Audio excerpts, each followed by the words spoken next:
하나님의 넘치는 사랑이 우리 안에서 풍성하길 바랍니다. 지난 여름에 우리 교회가 이웃탐방주일이라는 특별한 예배를 좀 드렸었거든요. 한 주일 우리 교회 문을 닫고 다른 교회 가서 예배 드렸는데 별로 좋지 않으셨던 것 같아요. 왜냐하면 그 이후에 뭐 그걸 또 다시 하자 뭐 이런 얘기가 전혀 반응이 없어서 원래는 1년에 2차례 정도는 한번 이런 걸 해보자는 생각이었는데 제가 청년 성경 공부 때 이 이야기를 했거든요. 이웃 탐방, 교회 탐방이 별로인지 또 하자는 말이 없다 그랬더니 뭐 갑자기 화들짝 놀라는 척 하면서 너무 좋았어요. 이게 무슨 얘기예요? 그냥 교회 예배 그만드리고 다른 교회 또 가볼래요? 이 얘기잖아요, 지금. 그러더라고요. 근데 공교회로서 우리와 달리 다른 사람들은 어떻게 예배를 드리는지 또 평소에 궁금했던 그 교회는 어떤지 뭐 이런 걸 좀 알면 좋겠다는 취지였고요. 영적으로도 좋은 경험이 되리라고 생각을 했어요. 근데 그냥 한 주일 딴 데서 예배를 드렸다는 것 외에 너무 좋았다거나 또는 뭐 언제 또 하느냐 뭐 이런 말씀이 없으셔서 생각을 전혀 안 하고 있었죠. 또 할까요? 네. 이게 내 소리를 크게 한 사람들은 내가 보기에 별로 예배를 성실하게 드리지 않았던 사람인 것 같다는 생각이 들어요. 어쨌든 신앙의 폭을 좀 넓히고요. 또 우리가 다양한 영적 경험이 되기도 하고 우리만이 아니고 공교회로서 다른 교회의 예배 모습도 우리가 좀 보는 건 좋습니다. 내년에 또 한번 해볼까 이런 생각이 드는데 5주 있는 달에 한 번쯤 그렇게 해보면 좋겠다 이런 생각을 하는데 내년에도 보니까 3월, 6월, 9월, 12월 4번 5주가 있더라고요. 그걸 뭐 4번 하자. 지금 4번 5주가 있더라고요. 이렇게 말씀을 드리니까 얼굴에 화색이 확 도는 거야. 4번 하는구나 이렇게. 절대로 그렇게 안 되고요. 한 번만 하려고 그래요. 어쨌든 뭐 우리 교회를 생각하는 것 시간도 될 것 같고요. 근데 여러분 다른 교회에 가서 예배를 드리고 와서 무슨 말씀이 들었는지 그 생각 기억나세요? 그날 설교 본문이나 이런 것들이 우리 교회 설교는 늘 듣기 때문에 사실은 잘 모릅니다. 지난주에 무슨 말씀을 들었는지 사실은 잘 몰라요. 근데 다른 교회에 공식적으로 가서 예배를 드렸는데 그래도 그때는 좀 특별한 때였으니까 말씀이 생각나는 게 정상이잖아요. 특별한 시간이었으니까. 그때 제가 샌프란시스코에 있는 예수인 교회에 가서 예배를 드리고 와서 그 다음 주일날 제가 그런 말씀 드렸어요. 하나님께서 오늘 이 말씀을 내게 듣게 하시려고 나를 여기로 보내셨구나. 그런 은혜가 있었습니다. 정말로 그때. 이른 아침 예배였는데 목사님 설교가 제 마음을 많이 위로하기도 했고 또 결단을 촉구하는 그런 말씀이었어요. 그래서 정말 귀한 시간이었다. 제가 돌아와서 그런 말씀을 드렸는데요. 제가 오늘 본문 말씀을 계속 묵상을 하면서 15절 말씀에 다시 생각나게 하려고 바울이 이제 이 편지를 쓴 이유에 중에서 얘기하는 것이 다시 생각나게 하려고 이 말씀을 딱 묵상을 하다 보니까 그때 생각이 나는 거예요. 여러분 새삼스럽게 생각난다는 건 결국 무슨 얘기냐면 그동안은 쭉 잊고 지냈다는 얘기와 다름이 없는 거거든요. 생각하지 않고 산다는 건데 제가 그런 거예요. 그때 그 말씀이 내게 꼭 들어야 할 말씀이었고 그 먼 샌프란시스코에 가서 예배를 드리는데 하필 그날 그 말씀이었다. 그런데 그걸 잊은 거거든요. 무슨 말씀이었는지 생각이 가물가물 잘 안 나는 거예요. 그때 나를 감격시키고 하나님께서 나를 만져주시고 제 아내와 함께 그날 오늘 정말 말씀이 참 좋았다고 쉐어하고 그랬는데 갑자기 오늘 본문을 묵상하면서 그때 생각을 하니까 그게 뭐였더라? 이제 이러고 있는 거예요. 제 스스로에게 좀 창피하더라고요. 오늘 본문에서 바울이 로마 교회에 이렇게 긴 편지를 마무리하기 시작을 합니다. 로마서는 1장부터 11장까지 계속 말씀드렸지만 1장부터 11장까지 교리 부분을 그리고 12장부터 15장에 우리가 지난주까지 했던 13절까지의 윤리와 실천적인 부분을 언급하고 있는 거거든요. 근데 바울이 오늘 이 편지를 이제 마감을 하고 있는데 여러분 로마서를 쓴 이 편지를 받는 사람은 누굽니까? 바로 예수 믿는 사람들이거든요. 유대인이든 이방인이든 그 교회에 이미 들어와서 지체가 된 사람들이에요. 그리고 사실은 열심히 섬기는 사람들이었죠. 바울도 오늘 14절에서 칭찬하면서 시작하잖아요. 내 형제들아. 이 이야기는 성경에서 굉장히 따뜻하게 프렌드십을 강조할 때 바울이 주로 쓴 이야기거든요. 형제자매 여러분 이렇게 시작을 하는데 로마 교인들을 축혀 세워줍니다. 로마 교인들이 선하고 지식이 많고 서로 권면하고 충고할 만한 그런 능력이 있는 사람들이라고 칭찬을 해요. 실제로 로마 교회 성도들의 믿음은 소문이 나 있었죠. 저는 사실은 우리 모두가 이런 소문이 나는 교회가 되면 좋겠다라는 마음을 갖고 기도합니다. 마음이 너그러워서 잘 섬기는 교회, 지식이 풍부해서 우리가 빌립보서에서 들었던 것처럼 바르고 아름다운 사랑이 풍성한 교회, 심지어는 서로 잘 충고해주고 서로 잘 세워줄 수 있는 그런 교회가 되면 좋겠다는 생각을 하거든요. 물론 부족한 부분이 있으니까 이런 긴 편지를 쓴 것이긴 했지만 여러분 누가 우리한테 당신 교회 사람들은 참 선해요. 이런 이야기를 하면 얼마나 좋겠어요. 흥분되지 않겠어요? 뿌리 깊은 교회 사람들은 참 아는 게 많은데 겸손해. 이런 이야기를 하면 성도들끼리 잘 챙겨준다. 이런 칭찬을 하면 굉장히 좋잖아요. 오늘 말씀을 준비하면서 그런 생각이 들어요. 14절에서 바울이 칭찬한 로마 교회 교인들의 모습이 우리 교회 성도들 모습과 같구나. 전 정말로 그런 생각을 했습니다. 그동안 우리 교회를 방문했던 분들이 많았던 것은 아니지만 다녀가신 분들이 이구동성을 하신 말씀이 분위기가 참 좋다 그러시는 거예요. 그러니까 이 자리에 있는 우리 모두가 조금씩 부족한 부분이 있다고 하더라도 여러분 그래도 여전히 선하고 들은 말씀 안에서 삶을 돌아보고 서로 격려하는 모습을 우리가 갖고 있다고 믿습니다. 바울이 이렇게 로마 교회 성도들을 인정하고 높이면서도 이렇게 로마서를 쓴 이유를 설명을 하면서 아까 말씀드렸듯이 15절에 너희로 다시 생각나게 하려고 라고 했어요. 바울이 로마서를 쓴 첫 번째 이유는 복음을 들었던 우리가 다시 생각나게 하기 위해서입니다. 우리는 로마서 1장을 시작하면서 1장 15절에서 바울이 그런 얘기했거든요. 그러므로 나는 할 수 있는 대로 로마에 있는 너희에게도 복음 전하기를 원하노라라고 얘기했어요. 여러분 사실은 그때도 그 말씀 드렸었는데 이미 복음을 들어서 로마 있는 사람들이 믿음 생활을 하고 있는 사람들이에요. 이미 복음 다 들어서 알아요. 알 만큼 아는 사람들입니다. 그런데도 그런 로마 성도들에게 복음 전하기를 원했어요. 그리고 이 로마서를 이제 마치면서 다시 생각나게 하고 싶었습니다. 우리는요 늘 잊고 살아요. 사실은 잊고 사는 게 정상입니다. 듣고 또 듣는데 여러분 그걸 어떻게 맨날 듣고 기억하고 살겠어요.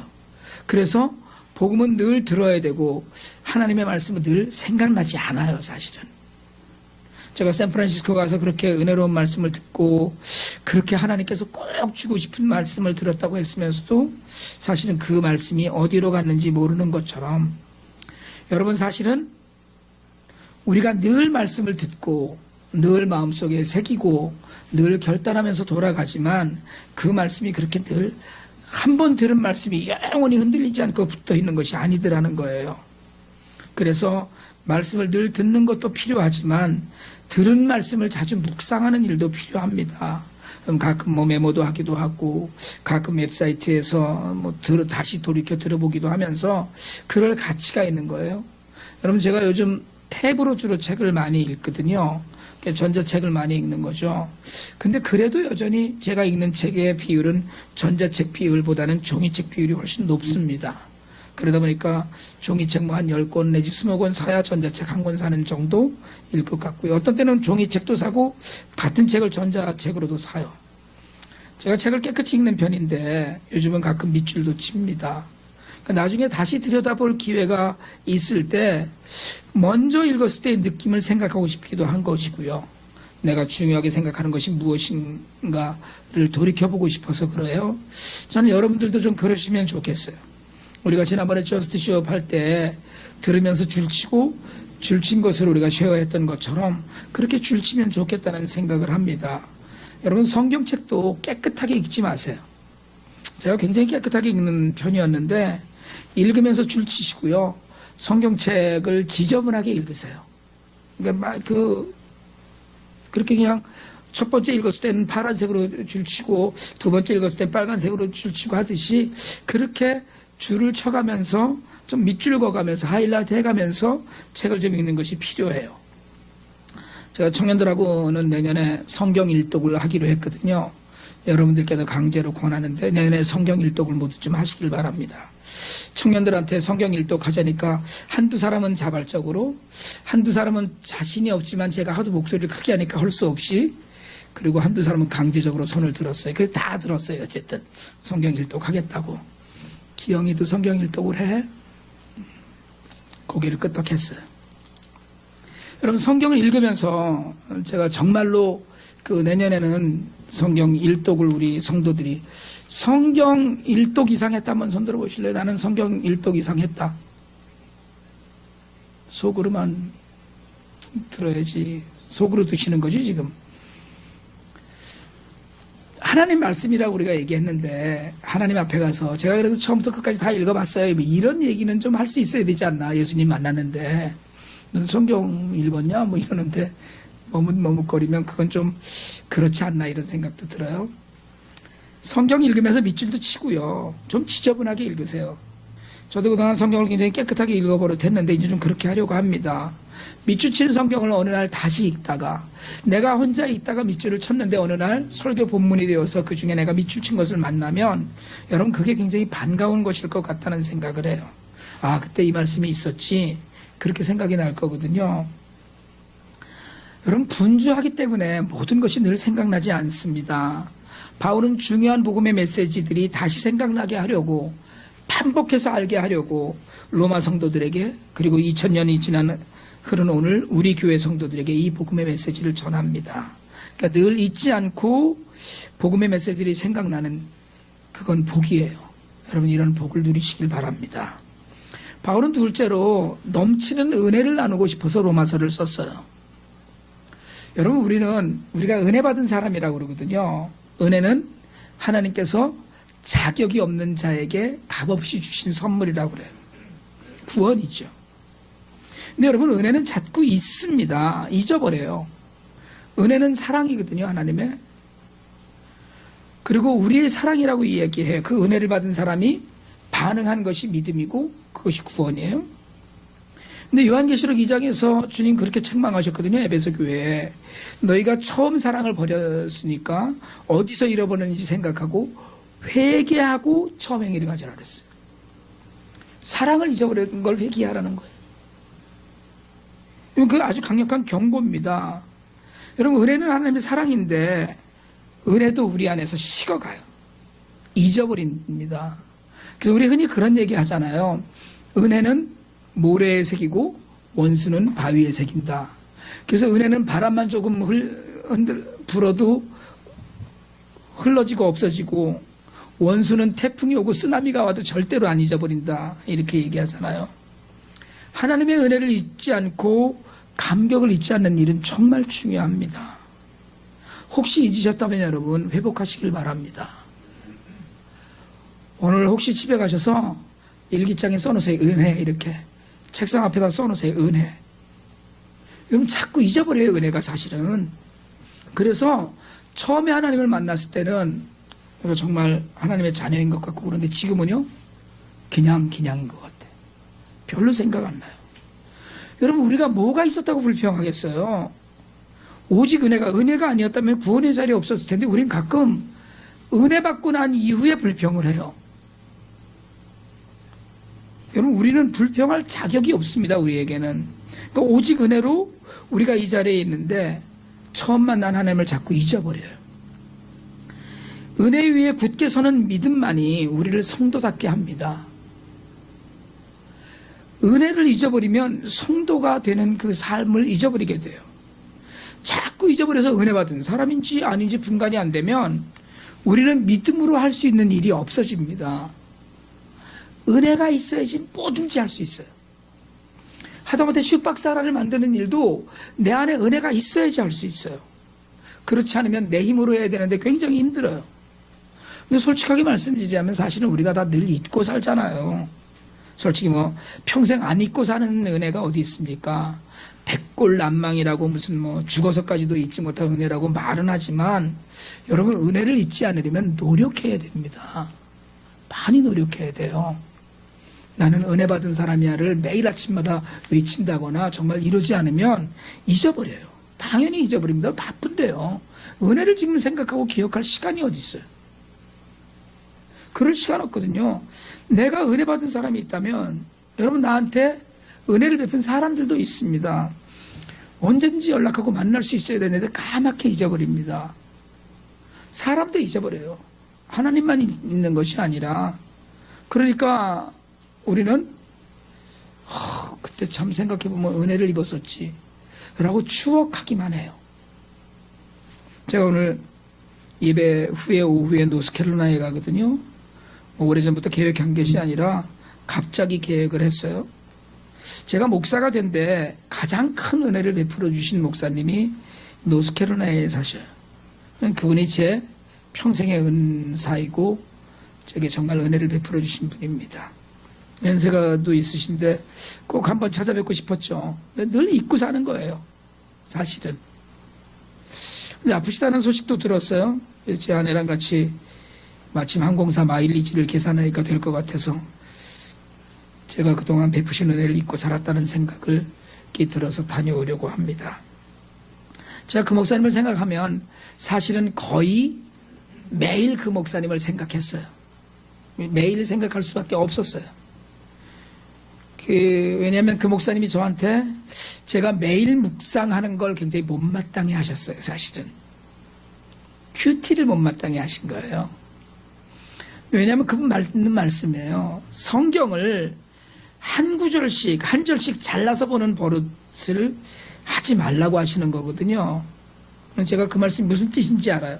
성경을 통으로 읽어야 되고 그래서 아래 위를 다 이해해야 되는데 이걸 잘못하면, 그러니까 저는 이제 그 목회 현장에서 성도들에게 짧지만 매일 훈련을 위해서 그리고 매일 말씀을 읽어야 되니까 그게 필요하다고 생각을 해서 그렇게 고집하면서 벌써 한 12년이 됐네요. 묵상해온 지가. 근데 그 목사님은 그렇게 얘기를 하시는 거예요. 이게 무슨 오늘의 운세 보는 것도 아니고 그런 식으로 잘못되면 그렇게 간다는 거예요. 큐티가. 그러니까 그런 말씀. 그러니까 제가 매일 묵상을 할 때마다 목사님 생각을 해요. 그래, 오늘도 이 한 절을 갖고 풀어서 쓰는 나의 그 묵상이 목사님은 마음에 또 안 드시겠다 이런 생각을 하면서 생각은 늘 했어요. 그렇지만 그 은혜에 대한 표현을 잘 못 해왔습니다. 제가 이번에 가면서 떡도 한 보따리 사갖고 가려고 그러거든요. 여러분 은혜는 제일 잊기 쉽습니다. 근데 잊지 마세요. 정말 잊지 마시기 바랍니다. 베드로가 베드로전서 5장에서 이야기했던 것처럼 은혜 위에 굳게 서실 수 있길 바랍니다.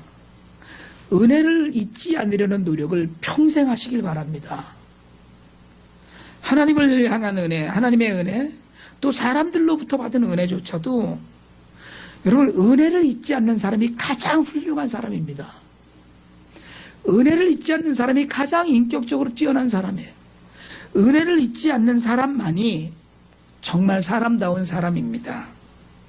바울은 하나님께서 주신 은혜 때문에 그 은혜를 잊지 않고서 성도들에게 편지를 쓰고 복음을 전했어요.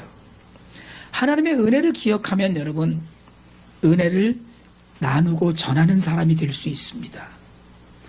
우리가 다음 주일 추수감사주일로 지키거든요. 특별한 순서는 없지만 우리가 늘 하듯이 과일 바구니도 준비하고 특별한 헌금도 드려요. 1년 동안 받은 은혜를 이웃과 나누려고 우리는 절기 헌금을 외부에 사용합니다. 물론 뭐 우리 교회 안에도 그 금전적으로 필요한 부분들이 많이 있겠지만 우리 교회가 부활절 헌금을 외부 장학금으로 또 추수감사절 헌금을 다른 기관에 성탄절 헌금을 가난한 이웃을 위해서 써왔고 또 그렇게 쓰려고 해요. 여러분 받은 은혜를 생각하면서 넘치도록 헌금하실 수 있기를 바랍니다. 은혜를 받다 다른 일을 못한다면 여러분 힘에 부치도록 헌금하세요. 뭐 교회를 위해서 헌금하라는 거 아니니까 제가 얼마인지 말씀드릴 수 있어요. 은혜를 다른 이웃과 나누는 길이라면 하세요. 그게 은혜 받은 자의 삶의 모습입니다. 저한테 믿음을 가르치셨던 목사님은 그런 말씀 하시더라고요. 추수감사절 헌금은 1년 수입의 11조를 드리는 마음으로 해라. 이런 말씀을 가르치셨어요, 저한테. 그럴 형편까지는 아니더라도 내가 하나님의 은혜를 받은 사람이고 내가 다른 이들에게 받은 은혜가 넘친다고 생각하면, 그러면 그 은혜를 다른 이들과 나눌 수 있는 기회를 찾으셔야 해요.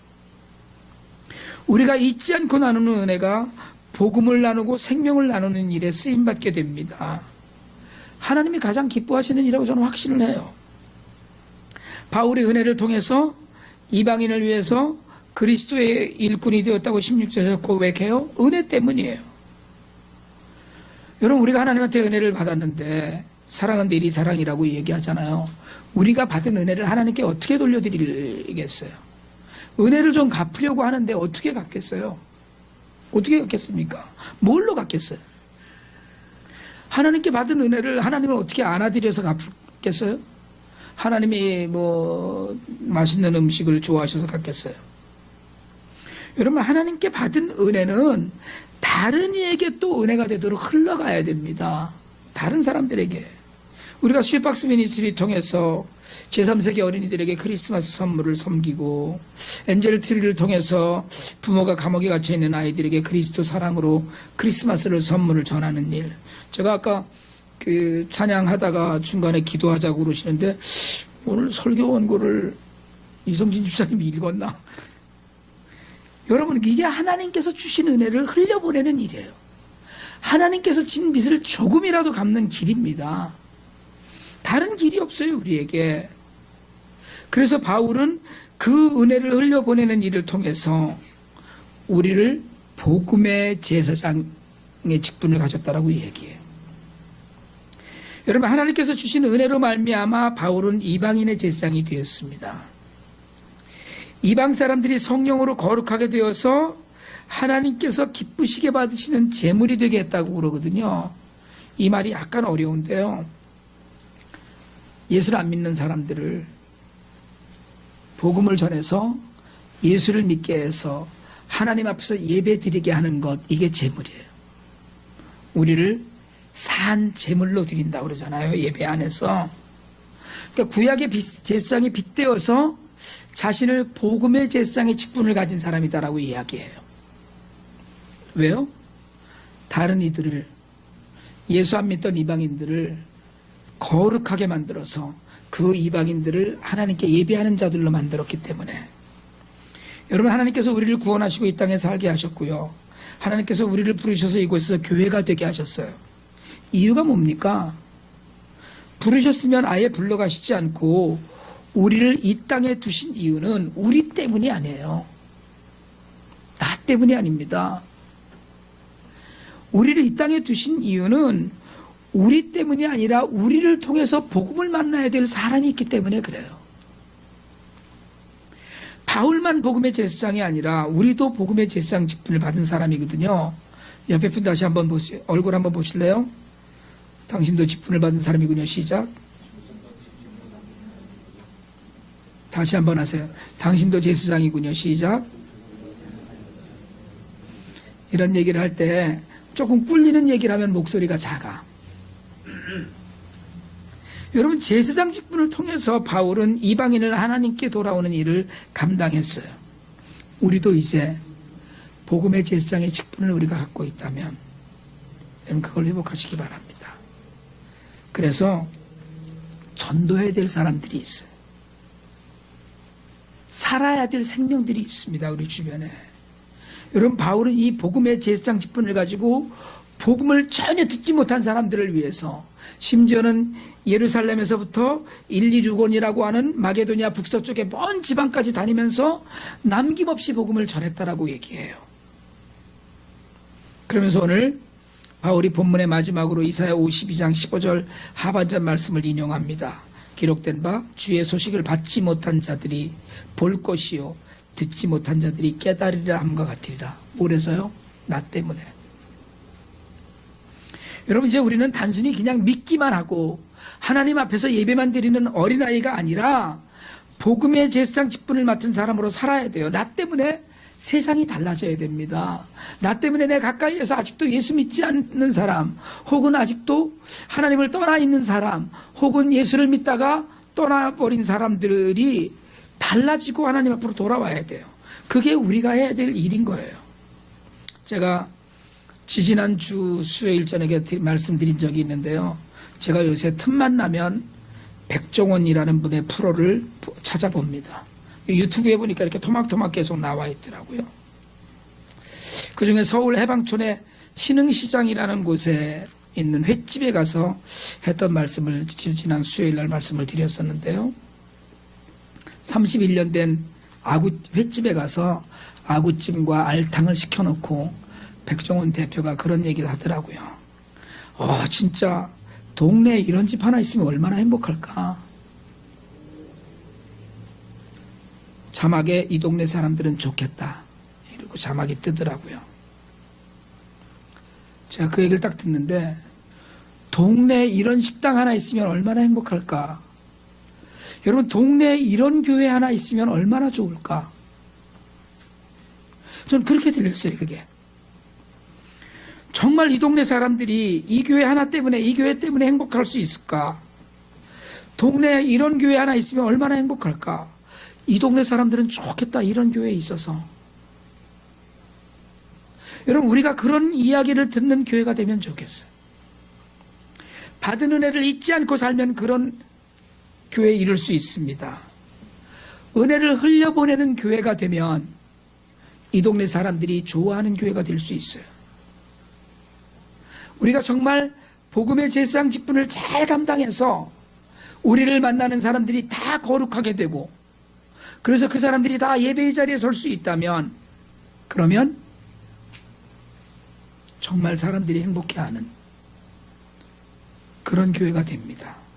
여러분, 우리가 진정한 복음의 제사장의 직분을 감당할 때 이 동네 사람들, 뉴저지 한인타운에 소문이 나서 많은 사람들이 우리의 은혜의 흘러감을 통하여서 행복해지게 될 줄 믿습니다. 기도드리시겠습니다.